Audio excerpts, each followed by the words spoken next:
Manoj day का संघर्षपूर्ण जीवन और सफलता की कहानी। मनोज डे को ग्रामीण इलाके से ताल्लुक रखते हैं। मनोज डे झारखंड के धनबाद जिले के बलियापुर प्रखंड के एक छोटे से गांव का रहने वाला है, जहां आज भी बहुत सी मूलभूत सुविधाएं उपलब्ध नहीं है।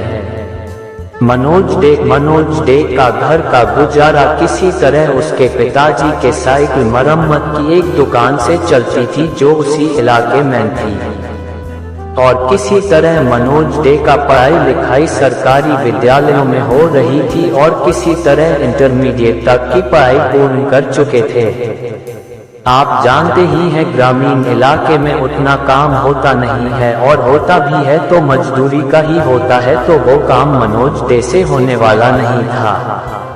मनोज डे थोड़ा बहुत गांव में ही छोटे बच्चों को ट्यूशन पढ़ाया करता था, जिससे थोड़ी बहुत काम चलाने लायक आय हो जाती थी, ज्यादा नहीं।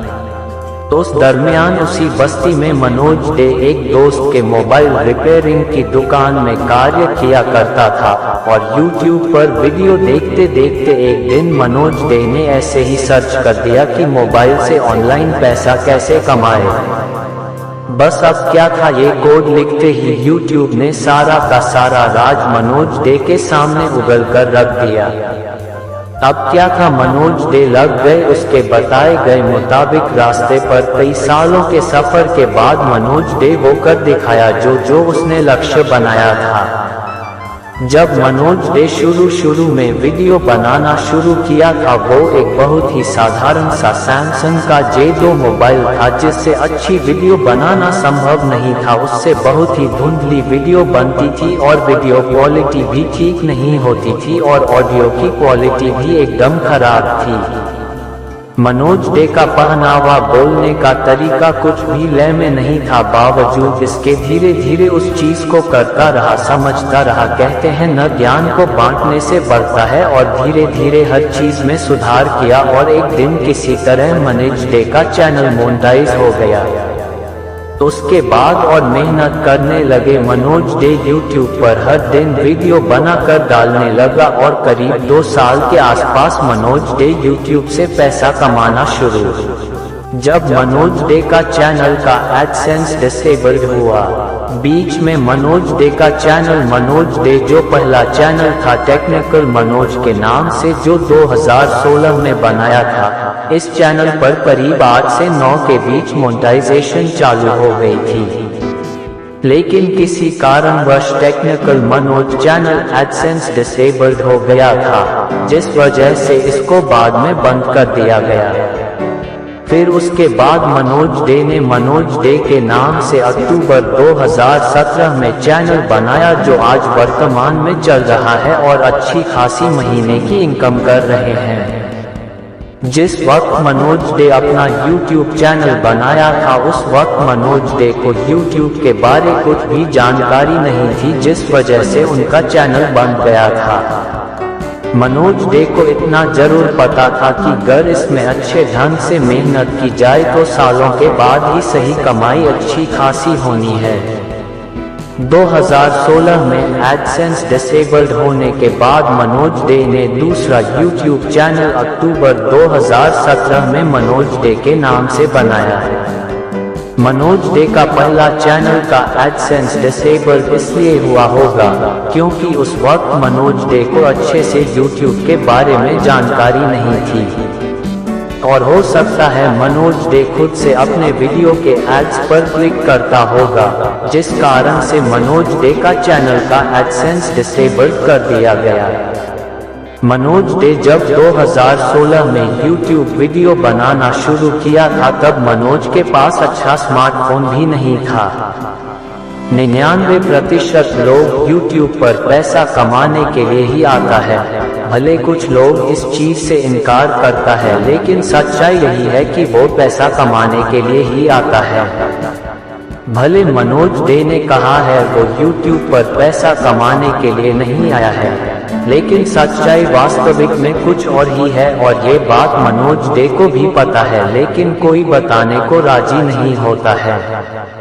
मनोज डे को पता था कि YouTube से तुरंत इंस्टेंट पैसा नहीं कमाया जा सकता है, उसके लिए एक लंबा अरसा लग ही जाता है। ये बात करीब हर किसी को सभी को पता है।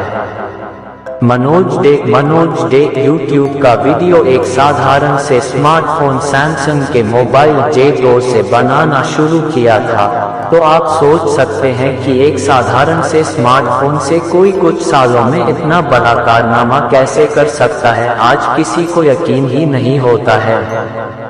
मनोज डे शुरू में स्मार्टफोन से रिलेटेड उसके फंक्शंस और फीचर्स के बारे में बताना शुरू किया था, जिसमें वो बताते थे एंड्रॉइड मोबाइल में विंडो कैसे इंस्टॉल करें और उसको दूसरे वर्जन में अपडेट करने के बाद क्या होता है। उतना खास यूनिक कंटेंट नहीं होता था।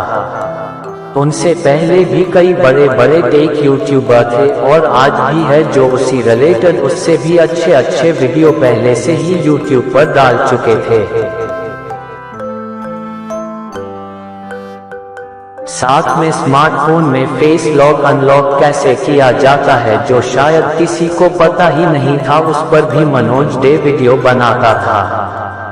भला ये कोई बताने की भी कोई चीज है। फिर कुछ नया सॉफ्टवेयर अपडेट आया हो, समथिंग स्मार्टफोन हिडन फीचर्स के बारे में बताता जो पहले से ही यूट्यूब पर उपलब्ध होती थी।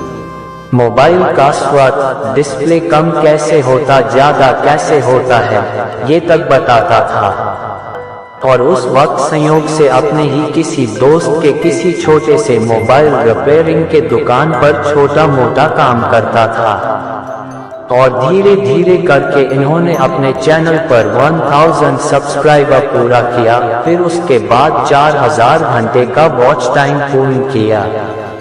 तो उसके बाद चैनल का मोनेटाइजेशन हो गया, यानी गूगल एडसेंस। अब इसके वीडियो पर विज्ञापन दिखाए जाने लगे थे, जिसके माध्यम से हर यूट्यूबर पैसा कमाता है। अब मनोज डे यूट्यूब से अच्छी खासी कमाई करने लगे थे और साथ में स्पॉन्सरशिप भी मिलने लगा था। जितने भी उसके वीडियो पर व्यूअर आते हैं उसके वीडियो को देखते हैं और उस वीडियो के बीच में शुरू में वीडियो के आखिरी में बहुत से प्रचार देखने को मिलते हैं। तो उसके बदले ही उस चैनल पर दिखाए गए प्रचार का व्यूअर और उस पर क्लिक किए गए हिसाब से उस यूट्यूबर को पैसा मिलता है। जैसे कोई यूट्यूबर बड़ा होते जाता है उसे स्पॉन्सरशिप्स मिलने लगती है, यानी कि उसे किसी भी चीज का विज्ञापन एडवर्टाइजिंग करने का खुद से मौका मिलता है। अपने YouTube चैनल पर स्पॉन्सरशिप्स के द्वारा दी गई जानकारी या उसकी चीज के बारे में अच्छा बताना होता है और उस प्रोडक्ट के फायदे के बारे में बताना होता और लोगों को ज्यादा से ज्यादा इस्तेमाल करने के लिए प्रेरित किया जाता है। और जब लोग उसकी बातों में उलझ जाते हैं, फंस जाते हैं, यानी उसके बताए गए प्रोडक्ट को लोग बहुत ज्यादा तादाद में इस्तेमाल करने लगता है, तो कंपनी को फायदा होता है। तब उस फायदे में से कुछ मुनाफा विज्ञापनकर्ता को देता है। स्पॉन्सरशिप्स कंपनियां की कुछ अग्रीमेंट होती है, उसके मुताबिक ही उस यूट्यूबर को पैसा देती है। वह रकम कुछ भी हो सकती है।